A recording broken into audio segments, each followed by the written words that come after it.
Hi friends, this is Vincent. நம்ம சேனலுக்கு உங்களை அன்புடன் வரவேற்கிறேன். நம்ம சேனல் வந்து பார்த்தீங்கன்னா உங்களோட கெரியர் செட் பண்ணுறது தான் இன்ஜினியரிங்காக நிறைய வீடியோஸ் வந்து உங்களுக்கு நம்ம கொடுத்துருக்கோம்.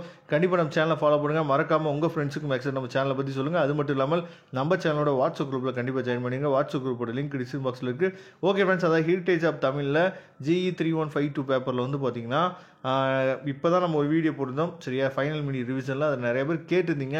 இங்கிலீஷ் மீடியம் நோட்ஸ் வந்து எங்களுக்கு கொடுங்க சார், அதாவது இங்கிலீஷில் நோட்ஸ் இருந்துச்சுன்னா நல்லாயிருக்கும். நான் என்ன பண்ணியிருக்கேன்னா, அதாவது part A 2 mark questions with ஆன்சர்ஸோடு இருக்கனால ஈஸியாக இந்த PDF ஃபைலில் நீங்கள் என்னாச்சு பார்த்தா கோ த்ரூ பண்ணிடலாம்.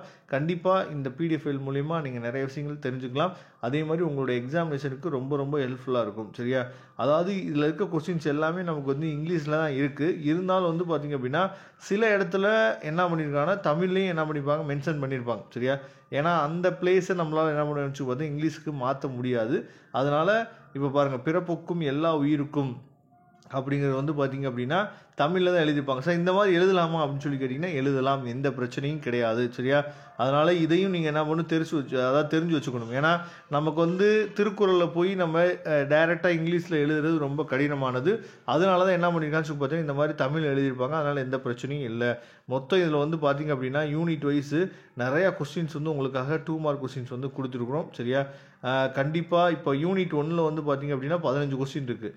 அதே மாதிரி யூனிட் 2 8 கொஸ்டின் இருக்குது. யூனிட் 3 வந்து பார்த்திங்க அப்படின்னா உங்களுக்கு வந்து 4 கொஸ்டின் கொடுத்துருக்கோம். யூனிட் 4 நம்ம வந்து ஒரு 13 கொஸ்டின் இருக்கா, 12 கொஸ்டின் இருக்குது. யூனிட் 5 வந்து பார்த்திங்க அப்படின்னா மொத்தமாக சேர்த்து 7 கொஸ்டின் இருக்குது யூனிட் 4. யூனிட் 5 வந்து பார்த்திங்க அப்படின்னா 7 கொஸ்டின்ஸ் இருக்குது. இது எல்லாத்தையும் தெளிவாக நீங்கள் பார்த்துங்க.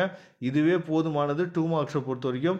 கண்டிப்பாக இதில் வந்து நிறையா 2 மார்க்ஸ் வந்து வரதுக்கு வாய்ப்பு இருக்குது. நீங்கள் இங்கிலீஷ் மீடியம் நோட்ஸ் வந்து 16 மார்க் நீங்கள் கேட்டிங்க அப்படின்னா நான் அதை வாட்ஸ்அப் குரூப்பில் நான் ஷேர் பண்ணுறேன். ஏன்னா அது வீடியோ போட்டோம் அப்படின்னா அது ரொம்ப லென்த்தாக போகும். அதனால் நான் 16 மார்க்ஸ் கொஸ்டினோட இங்கிலீஷ் மீடியம் நோட்ஸ் வந்து நான் உங்களுக்கு வாட்ஸ்அப் குரூப்பில் ஷேர் பண்ணுறேன், இல்லைனா டெலிகிராமில் ஷேர் பண்ணுறேன். ரெண்டில் ஏதாவது ஒன்று ஜாயின் பண்ணிடுங்க. தேங்க்யூ. நம்ம நெக்ஸ்ட் வீடியோவில் பார்க்கலாம்.